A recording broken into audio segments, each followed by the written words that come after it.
বলেছিলাম 1 এপ্রিল থেকে টাকাটা তাদের অ্যাকাউন্টে যাবে, কিন্তু কালকে আন্তর্জাতিক মহিলা দিবস আছে, তার উপহার হিসেবে আমরা 1 এপ্রিলটা একটু চেঞ্জ করে আজ থেকেই তাদের অ্যাকাউন্টে টাকা যাবে। এই মুহূর্তে বড় খবর, যুবসাথী প্রকল্পের টাকা আজ থেকেই দেওয়া শুরু হলো। কিছুক্ষণ আগেই সাংবাদিক বৈঠকে মাননীয় মুখ্যমন্ত্রী মমতা বন্দ্যোপাধ্যায় সেটা সম্পূর্ণ ঘোষণা করে দিলেন, অর্থাৎ আজ থেকেই যুবসাথীর টাকা প্রত্যেকের ব্যাংক অ্যাকাউন্টে ঢুকে যাচ্ছে।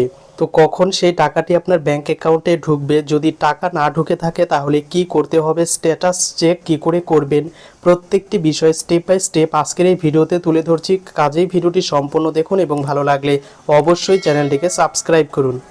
পূর্ববর্তী ঘোষণা অনুযায়ী প্রথমত আগস্ট মাসে যুবসাথী প্রকল্প চালু হওয়ার কথা ছিল, কিন্তু সেই ডেট সেটাকে এপ্রিল মাসে করা হয়, অর্থাৎ এপ্রিলের 1 তারিখ থেকে যুবসাথী টাকা দেওয়ার কাজ সেটা কিন্তু শুরু হওয়ার কথা ছিল। কিন্তু জাস্ট কিছুক্ষণ আগেই মাননীয় মুখ্যমন্ত্রী ঘোষণা করলেন যে যুবসাথী প্রকল্পের টাকা এপ্রিলে নয়, এই মার্চ মাসে যে যুবসাথী প্রকল্পের টাকা আজকে থেকে ব্যাংক অ্যাকাউন্টের উদ্দেশ্যে দেওয়া হবে। তো এটা কিন্তু বিগ ব্রেকিং নিউজ। যুবসাথী প্রকল্পের টাকা যারা অনলাইন এবং অফলাইনে আবেদন করেছিলে প্রত্যেকের টাকাই কিন্তু আজকে থেকে দেওয়া শুরু হবে। যুবসাথী 21 থেকে 40 যারা শুধু পড়াশোনা করেন, স্কলারশিপটাকে আমরা বাদ দিয়েছি, কারণ ওটা তার পড়ার জন্য লাগে, সেটাকে আমরা ধরছি না। বাদ বাকি অন্য কোনো স্কিম না পেয়ে থাকলে তারা সকলেই, আমরা বলেছিলাম 1 এপ্রিল থেকে টাকাটা তাদের অ্যাকাউন্টে যাবে, কিন্তু কালকে আন্তর্জাতিক মহিলা দিবস আছে, তার উপহার হিসেবে আমরা 1 এপ্রিলটা একটু চেঞ্জ করে আজ থেকেই তাদের অ্যাকাউন্টে টাকা যাবে। তো যুবসাথী প্রকল্পে যারা অনলাইন এবং অফলাইনে ফিল আপ করেছিলেন তারা কিভাবে স্ট্যাটাস চেক করবেন, টাকা ঢুকবে কিনা সেটা দেখার জন্য jubosathi.wb.gov.in এই পোর্টালে চলে আসতে হবে, এবং এই পোর্টালে চলে আসার পর এখানে একটি অপশন রয়েছে অ্যাপ্লিকেশন স্ট্যাটাস, এখানে ক্লিক করতে হবে।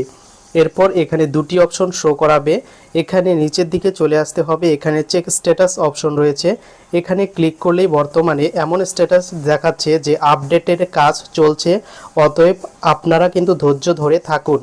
তো বর্তমানে যাদের অনলাইন এবং অফলাইনে আবেদন কমপ্লিট হয়েছে তারা প্রত্যেকেই কিন্তু যুবসাথী প্রকল্পের টাকা পেতে চলেছে, কিন্তু যেহেতু এখনও অফিসিয়াল পোর্টাল অফ রয়েছে তাদের টাকাগুলি কিন্তু ছাড়তে একটু টাইম নিতে পারে, অর্থাৎ আজকে থেকে টাকা দেওয়া শুরু হলে আজকে অনেকের সন্ধ্যার দিকে টাকা ঢুকতে পারে, যদি আজকে না ঢুকে তাহলে কালকের মধ্যে হয়তো প্রত্যেকের ব্যাংক অ্যাকাউন্টে টাকা ঢুকে যাবে। আর যুবসাথী প্রকল্পের এখানে বলা ছিল যে ব্যাংক অ্যাকাউন্টের সঙ্গে আধার কার্ডের লিঙ্ক এবং আধার কার্ডের সঙ্গে আধার সিডিং করা থাকতে হবে। তো আধার সিডিং যাদের করা নেই বা ব্যাংকের যাদের কেওয়াইসি প্রবলেম রয়েছে তারা ইমিডিয়েটলি ব্যাংকে গিয়ে আপনার কেওয়াইসি আপডেট করে নেবেন, যাতে টাকা ঢুকতে কোনো রকম প্রবলেম না হয়। যাদের প্রথমবারে টাকা ঢুকতে প্রবলেম হবে না তারা কিন্তু ইজিলি প্রত্যেক মাসে 1500 টাকা করে পেয়ে যাবেন।